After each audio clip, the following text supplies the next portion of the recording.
meaningful.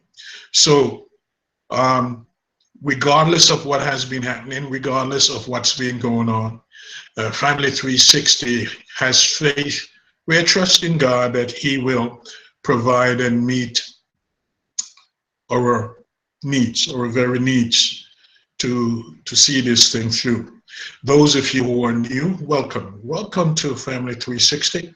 God bless you. We ask for your prayers, not only your prayers, but also your financial support.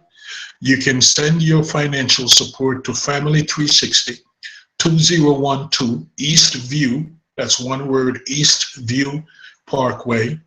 It is spelled the same way it's pronounced, EASTVIEW, East View Parkway, Conyers, Georgia 30013, and we are in Suite 400. You can also visit our website and you will see a donate contributions button. You can give to Family 360 through PayPal, and your money is safe and secure. So we are stepping out here in faith and believing God for the possibilities, the opportunities to take His word near and far. And you know, we recently got on Xeno Live, Facebook, Twitter, YouTube. Those are additional forums, platforms that I want to use to get the word out to the saved and the unsaved across the world.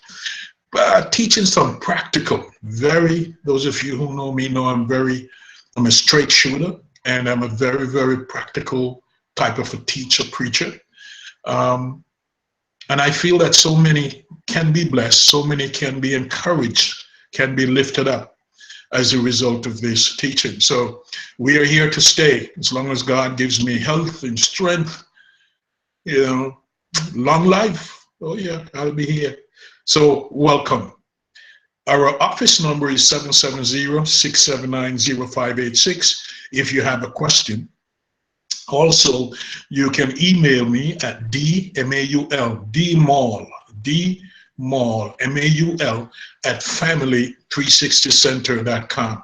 Again, that's DMAUL at family360center.com.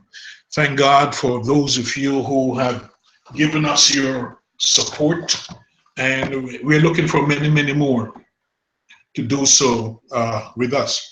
So we've been teaching on communication. I believe this is part 5, communication part 5, and I think I'm thinking we should be able to finish up this topic sometime next week. Not sure yet, but if not, we just keep on until we finish it up. So today we want to talk about levels of communication. This topic is so essential. Many marriages, many families are very, very dysfunctional. Many marriages and families are disintegrating because we just don't know how to communicate to one another. We just don't know how to talk. We think yelling and shouting and cussing is, you know, or ignoring is communication. But if the other person is not listening, if the other individual or individuals are not listening and responding to the things that we're saying, then it's bad communication. Bad, very bad. And many of us are steeped in our ways. Some of us are so dug into our style and method of communication. God help you. I don't know if God can dig you out of it. That's how bad it is. And you think you're right. That's a sad thing. Many of us think that we're excellent communicators when we stink. You know, we stink. We don't convey a thought. And if we try to do so, we want to take the whole book, 30 minutes to convey one little thought. You don't want to listen. If you're a good communicator, you communicate clearly, but you also learn how to listen actively. That's good communication. It's not good communication is not a one-way street.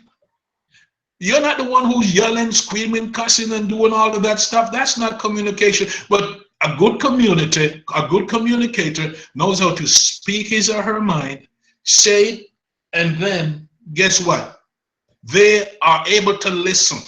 They develop that sense of patience where they're able to listen sit back and hear what the other individual has to say. That's communication. That's active. That's good communication. But many of us don't practice that. We do not practice that. So today we're going to spend some time talking about different levels of communication. And while you and I may boast, may brag about our communication abilities, I want you to understand that many of us, we are not honest in our communication. We are just not honest. I want you to see some more of me here. I think I look good today. What do you think?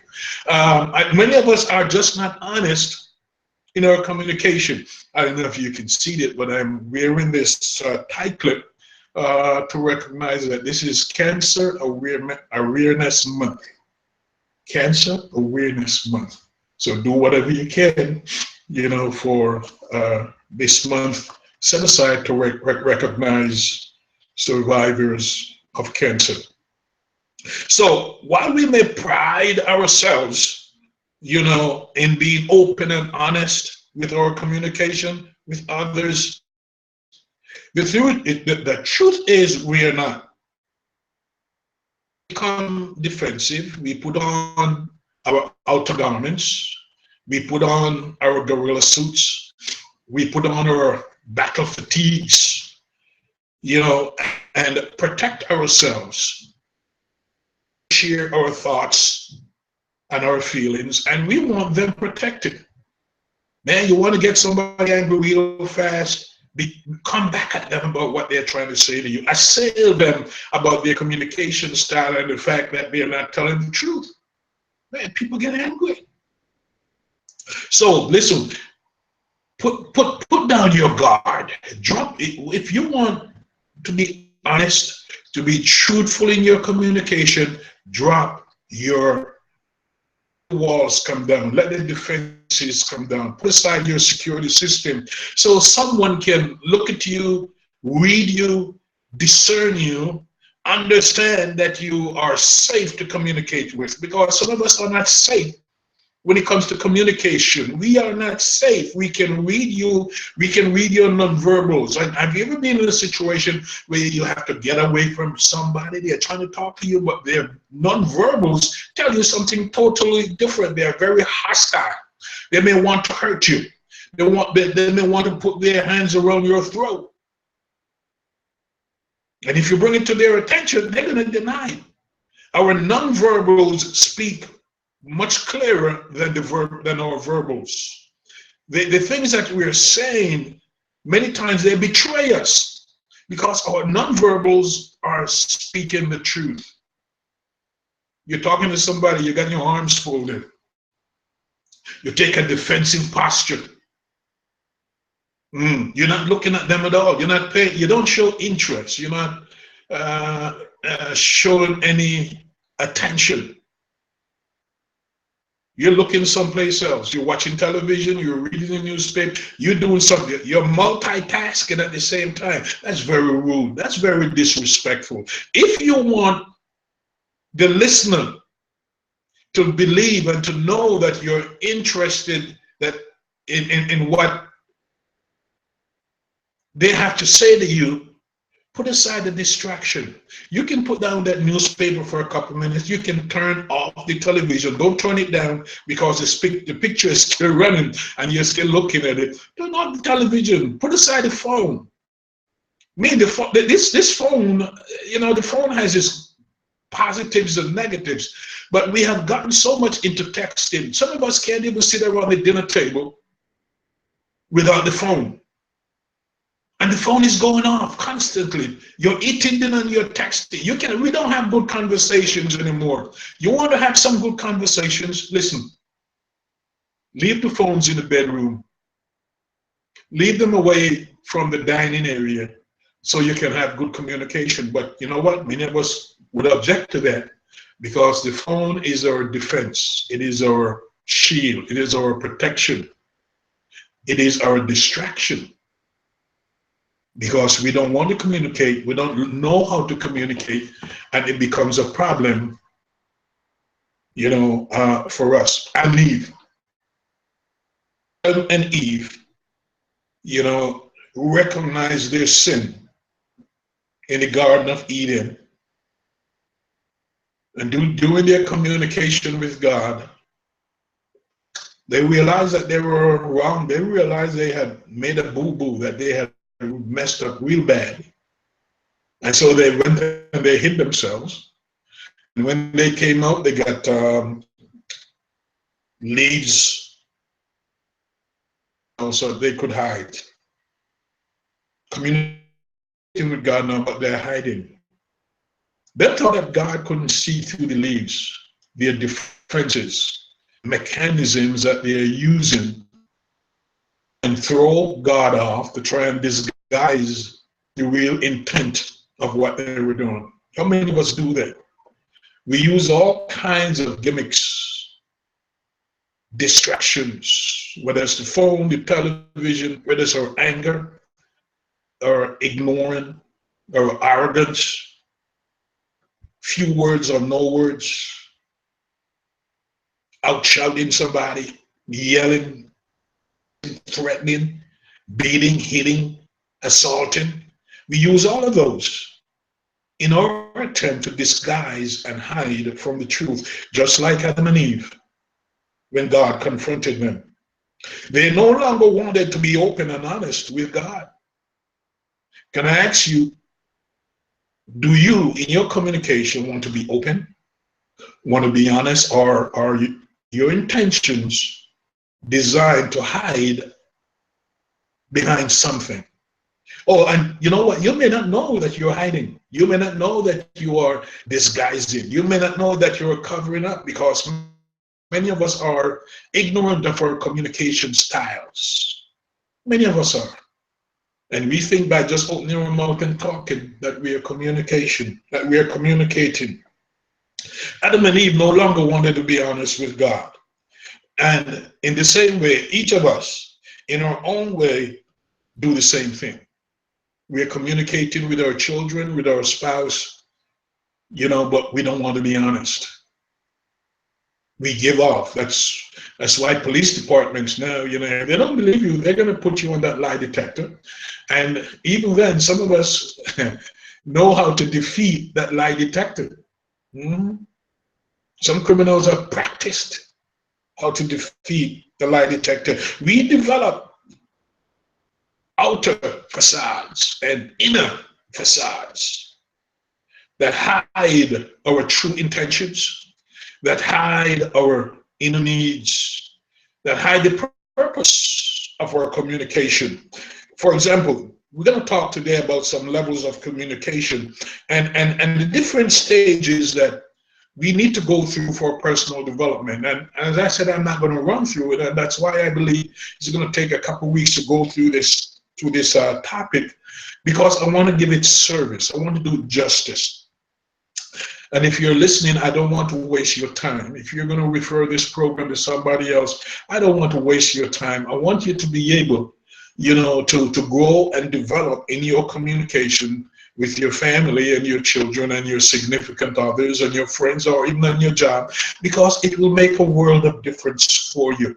It can determine whether or not you get a promotion. It can determine whether or not your marriage grows or you stay in that marriage. It can determine your communication style, and effectiveness or lack of effectiveness can determine whether or not your children succeed in this world. So in order for us to communicate honestly with God, honestly with our loved ones and friends and co-workers and so forth, it is important for us to learn that we need to be vulnerable. Ooh, bad word? We put our armors on. We're covering ourselves up. We do not want to be vulnerable. We are hiding. We are disguising our true intentions. And we want the person we're communicating with to accept us at what we're saying. We don't want them to dig, to go any deeper. We don't want them to discern other stuff that may be going on with us. We don't want them to read our nonverbals and come away with a different conclusion. So we put on our, disguises. Genesis 3:7 to 8 tells us, it said, then the eyes of both of them were opened, and they realized they were naked. Mm. So they sewed fig leaves together and made coverings for themselves, and they hid from the Lord God. They knew what they were doing. Their eyes became open, and they realized they had a problem because God was coming to meet with them, as he normally did. And the Bible said they got ashamed, they felt guilty. They looked at each other, and for the first time in all the Bible doesn't tell us how many years Adam and Eve were in the Garden of Eden before they were kicked out, before sin came in, before the serpent got there. Yes, I believe the serpent was there all along with all the other animals and creatures and plants and all that stuff. With Adam, Adam was by himself for a long time. Then Eve came along. We don't know how long they remained man and woman in the Garden of Eden before they sinned. But during that time, they had a blissful existence. And the devil got jealous, and the devil came in and began with the woman. Hey, ladies, your emotions, guard your mouth, guard your mind. Whether or not you like to hear it, I'm not a Donald Trump. I'm not a misogynist. It's the Bible, is the truth. The devil did not come through the man. He came through you, ladies. That's how Satan approached this marriage. And many times, you don't want to acknowledge it, many times marriages fall apart. They're broken down because you may not be able to control your emotions and your tongue and the words that you say. Many of you ladies may find yourself emasculating your man. You don't build him up. You don't support him. You're doing your thing. He's doing his thing.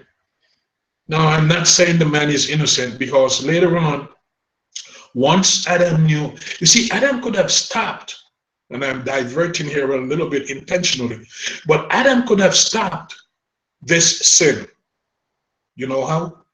Once Eve came to Adam and told Adam what she had done, if Adam had not participated and eat of that fruit with Eve, all of us, all humanity would still be in the Garden of Eden. But Adam, I don't know, I think Eve put something on Adam. You know what I'm talking about? Adam was whipped. Adam lost his cotton picking mind, and Adam gave in to his wife. Adam gave in to Eve. It wasn't because of the fruit, but it was because of something else. Adam looked at that woman, and he could not resist her. You ladies, some of you, you look so good, that, and you know how to work what God has blessed you with. A lot of men can't resist you. That husband of yours, that boyfriend of yours have a difficult time resisting you, saying no to you, especially when you start to ooh and caw and put on those sexy eyes. And listen, Adam fell because he did not stand up and rebuke the sin Eve committed. And because of that, and God blamed Adam. God blamed Adam for the sin. Oh, Eve got her punishment, but God said, because you, Adam, had listened to the woman and gave in to her, his punishment was more severe than that of the woman. Listen, there are some times when we men got to stand up. We got to get a backbone. There are times when you as a man, when you as a husband, got to get a backbone and stand up and take the flak. Because sometimes when you stand up for that which is right and proper, your wife may not like it. And she may fuss and argue and shut the kitchen down, don't want you to touch her, but take the flak. If you strongly believe that you're being fair, you're being honest, that God is leading you, that what you want to do, what should be done properly, then stand for it. Stand for it. I hate limp wrist men. I hate a weak man.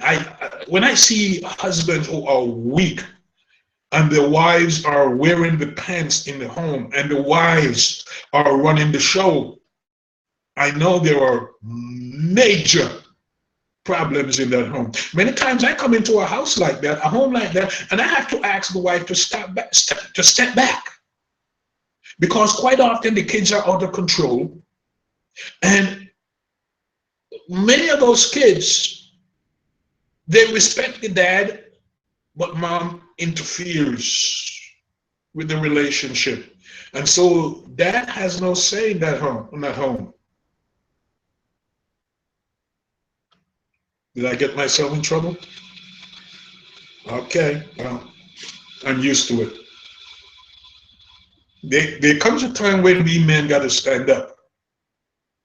If God appointed you, if God named you as leader of the home, leader of the marriage, then act like a man, act like a leader,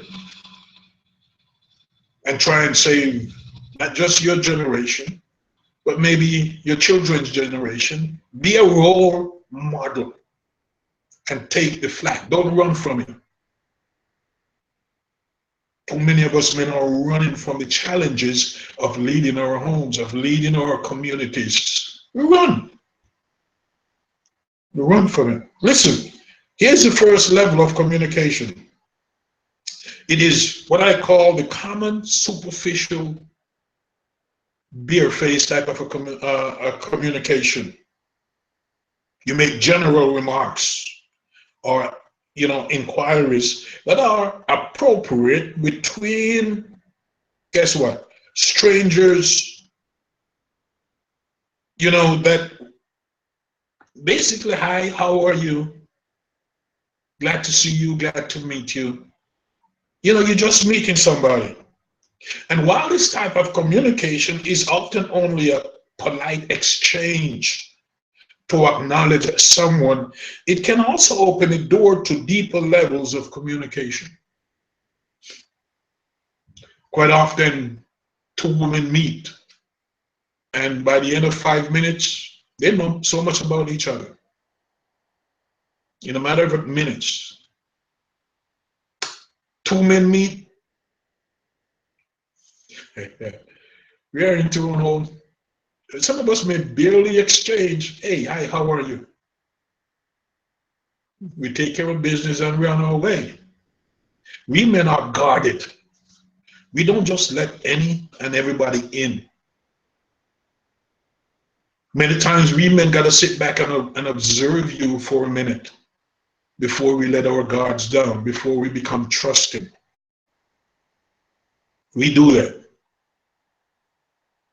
No, it's not bad, because we men have been through some things where we have been hurt, where we have trusted too much and someone took advantage of us. We've been hurt. So listen, John 4:7-9 says basically, well, I'm not going to read that, but it's a good scripture to read. In this level of communication, we are just exchanging greetings. You're passing somebody on the street. Hey, hi, how are you? How's your day? That's the common superficial level of communication. The next level of communication is what I call the casual communication. Statements and information are shared, but no real personal interaction occurs. This level of communication centers around other people, events, or places. You're just exchanging information, maybe about a sporting event, an event at church, an experience you had, about your children's success or your spouse's success, just casual conversation. For example, did you know that Brother John did so-and-so? He's going to be, installed as a deacon, next week. And you may invite that individual to come on out and participate in that event. The other level of communication, another level of communication is what I call the comfortable level. Thoughts and ideas are communicated in this step towards risk taking. You're willing to take some risk. You're willing to venture out and share some personal things, not deep personal things, but you're willing to step out a little bit. You're willing to go a little further out into the ocean and cast your net. You're willing to get away from the shore a little bit. There may be objections or judgments or decisions that you express. Football season, we see a lot of this. When you get together with your friends and you argue and you fuss about a play or the referee calling or not calling a play, you're taking your risk and you're showing to the other individual, yeah, that was personal to me. You see, and this type of interaction, true interaction is still guarded while your emotions, your sensitivities look for signs of acceptance, rejection, or disapproval. We are in a political season right now. And man, you're going to get a lot of this kind of communication. Husband and wife in the same house, in the same bed. They may be voting for different individuals based upon their arguments, the risk that they're willing to take. Another type of communication is called a caring type of communication. In this communication, feelings and emotions are shared. You move beyond the common, the superficial. You move beyond, the casual. You move beyond the comfortable. And at this stage, you're ready to begin to get a little deeper. Your feelings and emotions are shared by moving beyond head talk. You're moving beyond, the casual, and you're now talking about who you are. You're digging deeper. You're allowing yourself to be vulnerable to that other individual. And sometimes this is how a date progresses. If you remember when you were dating, or if you were dating today, the initial, conversations were very common, superficial. Then from there, they went to the casual. Then you got comfortable with this individual because you like where his head is or her head is, the things that they're sharing. And from the comfortable, you go to the caring. You show some interest now. You begin to take some risk. You're going beyond the superficiality of the relationship, and you begin to share who you are, what you like, what your preferences are. If you want to go further in the relationship, you begin to divulge your needs. You begin to divulge your challenges, your appreciation for such an individual. Ideas are still communicated, but listen, the ideas are now accompanied by real feelings about these ideas and thoughts and needs. You become sincere because you want this individual to know you. You want this individual to understand you. And especially if you want the relationship to go to another level, you want this individual to be able to say, you know what, okay, I agree with you, or, let's talk some more. Let's converse some more. The relationship, if you pass this test of caring, and you need to be careful because there are some individuals who will mistake your caring for interest. They may mistake it for sexual interest. They may mistake it for romantic interest. And sometimes they may want to push the relationship too fast. If it's a relationship that's work related, you got to be careful what you divulge, what you say about your home life, your family life, your struggles, your problems in your relationship, because it is at this stage that some men and some women want to somehow come in and rescue you. They want to give you advice. They want to tell you what to do. The moment they see you, they're in your business. If that's not what you want, then you got to back up a little bit. You have to begin to put some boundaries. Once you discern this other individual, if you're not interested in them romantically, sexually, then you have to begin to put some boundaries.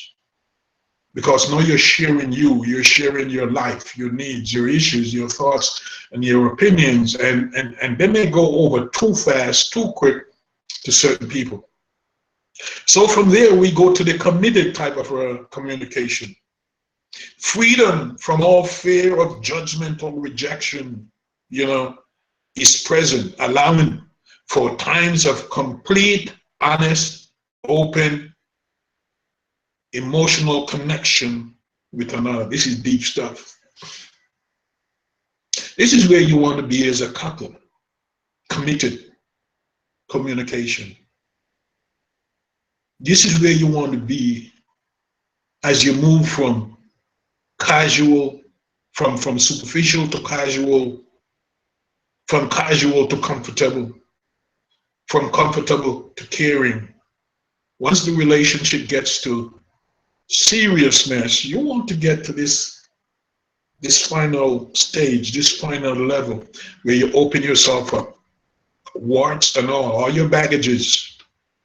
Be careful which baggage you share, because some baggages you should leave them dead and buried.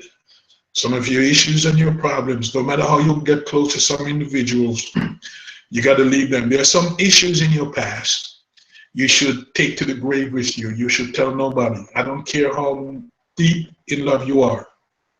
You leave it there, take it to the grave with you.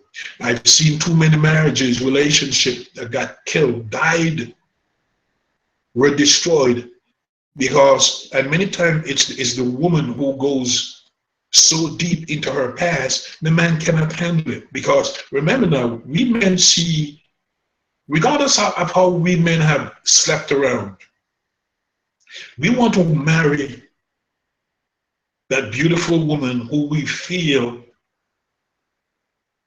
has limited sexual experience. Unfortunately, the culture still does not respect a woman who has many, many partners. On the other hand, men brag about their sexual prowess, conquest. But you let a woman go and brag, you see how people look at her funny, begin to talk about her, call her all kind of names because she slept around. If you are in that situation, there are some men who are too curious. They want to know too much about your sexual past, your sexual history. You need to tell that man, hey, I'm not a virgin. It's that simple. I'm not a virgin. He may want to know how many partners you have. 2. You may have had 100. 2. Stick with 2 or 3, that's it. And if he wants to know what you did with all those guys, don't go there. Because every man wants to know that he's the greatest lover. He's your greatest lover. He wants to know that some of the things that he wants to do or plans to do with you sexually, that no one else has done those things with you. And so when you come out and share with a man all your sexual exploits, internally he's going to get jealous, he's going to get angry, and all of a sudden he's caught up in this performance anxiety that he has to outdo your previous partners. And if you had quite a few partners, he's not going to outdo them all. And sometimes we men develop what we call ED, erectile dysfunction, from the head. Not because we cannot have an erection, but it's from the head, psychologically, emotionally. We feel as if we have to outdo those other men. And that's why it's so critical, for when a man my age or younger, it's amazing that even some men in their 30s, 40s, 50s are experiencing ED. Go to your doctor. I will tell you that every day. At my age, I've had a history of prostate problems. As a matter of fact, I had undergone surgery for prostate.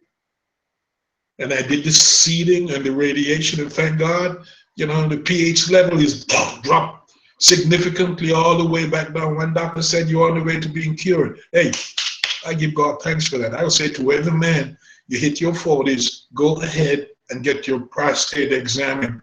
You're not performing satisfactorily in the bedroom. Your partner, your wife, your girlfriend is complaining, that you're limp or you can't get an erection. Go talk to your medical doctor. They got all kinds of medications out here. Change your diet. I've done that. You change your diet. You begin to exercise. I've done a little bit of that, as you can see. Change your diet and use the medic. You will be amazed. You will be amazed how things turn around. Don't let prostate kill you. Don't let prostate kill your marriage. Don't let prostate kill your sex drive. I hear too many men who have lost their desire for being intimate with their partners, not because of a physical problem, but it's more of a psychological one. Go talk to somebody. Come in and see me. Come in and see a therapist, somebody who knows what they're talking about. And be brave, be courageous. It's not a stigma, it's not a curse to use Viagra, Cialis, Levitra, or any of those things. Some men have even had to go get a shot or use a pump, whatever you got to use. If you have a very attractive spouse, a very attractive partner, and don't think that she's going to be going like you all year after year, month after month without a set. She's not dried up. She's not washed up. She's not over the hill. Listen to her. Ask her to go with you to the doctor. Please, take her with you. Because she'll ask the doctor the questions you won't ask. And she's there to help you. This is where the committed communication comes in. Too many of us men, we do not communicate honestly. We do not communicate directly. We do not make ourselves vulnerable with our spouses. We don't.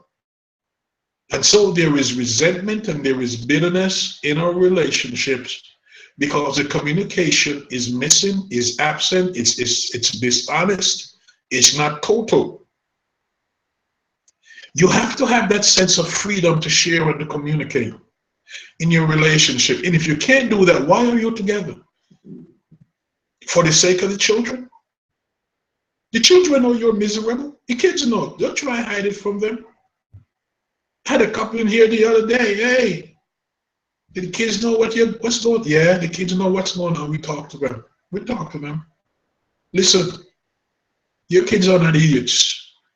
Your kids have a sense of the tension in your relationship, in your marriage. Reassure them, let them know you're going to work it through, that you're going to go to see the counselor, the therapist, the doctor, that you're going to see the medical doctor. You don't have to divulge everything, but let them know, hey, we're working through some things. And if you can't work through it, sit down and let them know your mom and I, your dad and I are going our separate ways, but hey, we're still going to be your mom and your dad. We're going to be here for you night and day, 24/7. Some kids want their parents to separate or to divorce because it's crazy living in that home. The tension, the arguments, the violence. And the kids these things are being modeled for the kids. Some kids will rather see their parents go and live in separate houses, separate homes. So when the children go and visit, they have the time. I got a couple like that now. You know, a white couple that, like, I mean, she's married and go and moved on. He is dating somebody, and it's amazing. And I had him in my office the other day. I said, "You guys got to get along so well. What?" And I didn't want to go there. I said, "What caused you to divorce?" And she bowed her head, and I left it alone because she's remarried. I look out my window and I see them talking like crazy with the kids. They're two kids. Kids are happy. When I ask the kids are happy with either parent. When they go to visit dad and his fiance, they're happy. When they're with mom and her husband, they're happy. Just tweaking some parenting pens. That's why they came in with those boys. Some children are happy when the conflict ends, when the violence ends in the home. And if it's not working, stop lying. Stop lying, because both of you know it's not working. You're in the same house, you're just companions. Companions. No intimacy whatsoever, none, none. But yet come Sunday morning, you're marching down the aisle, going to church, coming out the car as this happy couple pretenders you are. Pretenders we be. So listen, in this level of communication, the committed level of communication, you have to be confident, be complete in your emotional, physical, financial, social, relational interaction with that other individual. You do the same thing with God. When you communicate with God, you come to God clean, honest. If you mess up, He already know. Just talk to Him about it and ask Him for forgiveness and move on. He has given you grace. Don't put yourself under the law. The law is dead and gone. You and I are under the grace of God every day. His grace is like the dew. You never run out. Every morning, it's there. This type of communication is reserved for your communication with God, for your communication with your significant other, even with your children, with your spouse, and for deep, deep friendships. Because this is the highest level of communication, and it requires complete openness and gut level, bottom level honesty. Now, unfortunately, some of our spouses, some of these significant people in our lives cannot accept, cannot promote, will not promote deep level, committed, honest communication. And that's where the relationship is in a rut. You want your relationship to change. You must communicate your intentions and your desires and your needs to your spouse or your significant other. Whether or not they accept it is up to them. And your actions moving forward will be dictated by how they respond to you. Because you will have someone, when you're very honest and open with them, they will deny it. They will deny it. They will cuss you out. They will call you all kind of names. They will say you're not a man of God. You're not a woman of God. You're not a child of God. They will come at you, and if they could take a knife and snip your, you know what, they would. That's how angry they are. Because you're being honest with them, but they cannot be honest. They cannot go. There's some of us who cannot live in a world of honesty, even in a relationship. You don't want to hear it. Some of us are with spouses. Don't want honest, committed communication. They don't want to hear it. They want to keep playing the game. They want the superficial. They have grown up with the superficial communication. They have lived with it all their life. They have lived with the casual communication.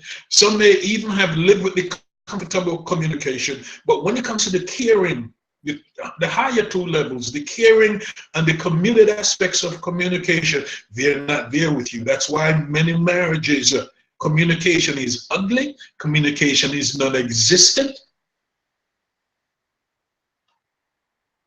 and the marriage is in trouble. So the man goes out and he gets his mistress. The woman goes out and she finds his mister.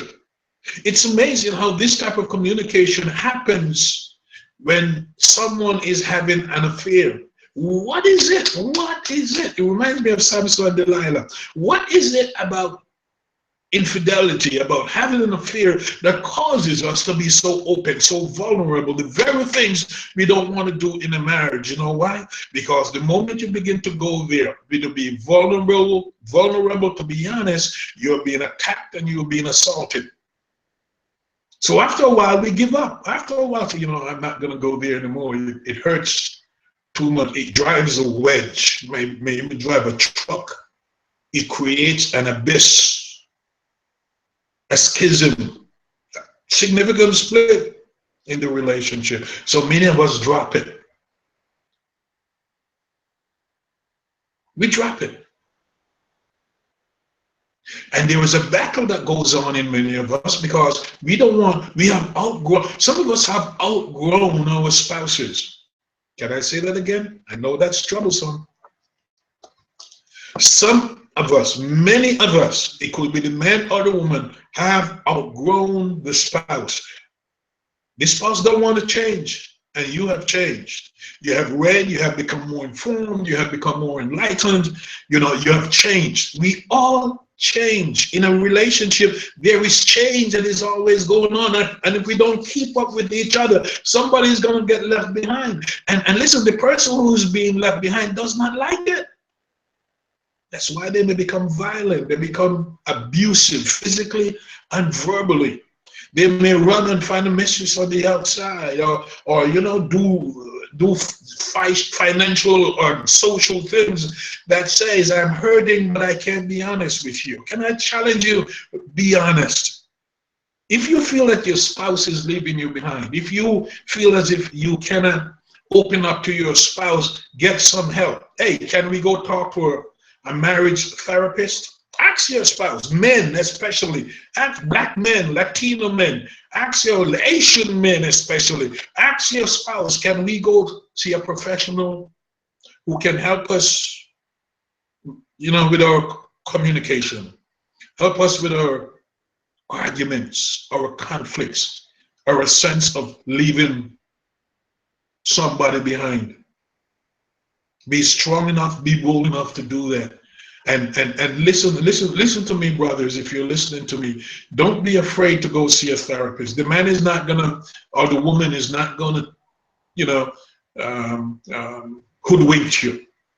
You got enough common sense to know when somebody's telling the truth, and be willing to accept the truth. Be willing to accept some feedback, some criticism, some instruction, because it's all designed to help you. Be honest. Be open. Because we have intimate encounters. Intimacy builds up when there is good communication. Oh my goodness. Intimacy. The sexual attraction, the emotional attraction, the liveliness, the spark. You want to get some spark back in your marriage. Begin to practice good, honest, open, vulnerable communication. Be honest about it.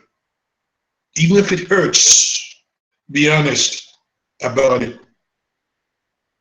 It will bring both of you closer together. And if it hurts, if it hurts, it's for a reason. It is good.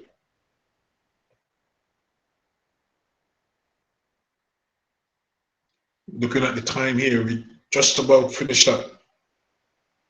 Proverbs 20 and verse 26. Proverbs 26, verse 24 says, a malicious man disguises himself with his lips, but in his heart he harbors deceit. A malicious woman a malicious man disguises himself or herself with his lips or her lips, but in his heart, but in her heart, he or she harbors deceit. What's the communication now? That's why the Bible is telling us here, that we have those disguises. We use words, communication to disguise, to hide our true intentions. That's what this verse is saying. And some of us are very, very good, very, very good in disguising our true intentions. Very, very experts at disguising, at hiding our true intentions. So we have to resort to lie detectors. We have to resort to James Bond gadgets, spying on each other, private eyes, following, electronic detection, detecting where you've been, where you've gone. Our phones today have all kinds. Lawyers are divorce lawyers. Oh man, they love the phone. No matter how much you lie, your phone can track you and give away your secrets and your lies. You're going through a divorce, your phone. Those apps they have on the phones. Your phone, everywhere we go, it's pinging. It's giving off a signal. As long as it's working, it's giving off a signal. That's how police, law enforcement catch a lot of criminals where they've been. Listen, if you're cheating on your spouse, listen up. That phone will give you up. The text messages, the emails. Do you know something? Let me tell you this. You probably know men are not good cheaters. Men are not good liars. You want to learn how to cheat and lie? Watch a female. Lord have mercy. Woo! You want to know how to cheat, how to lie, how to deceive. A woman will outdo a man any day, anytime when it comes to deceptive practices. We men get caught. We become so caught up, in what we are doing. But a woman will think it through, plan it through. Her girlfriends will cover for her. She got time on her hands to do what, and she does it smartly. If a woman wants to cheat, it's very difficult for a man to catch her. Very, very difficult. But most of us men, when we are cheating, or we leave the evidence right there, we are home, and the other girl is texting us, the phone, and we leave our phones open. We leave our emails open. We go in the bathroom and we're whispering. Huh? We change our hairstyle, we change our clothes, we change our cologne, we disappear for hours, we disappear for weekends and days.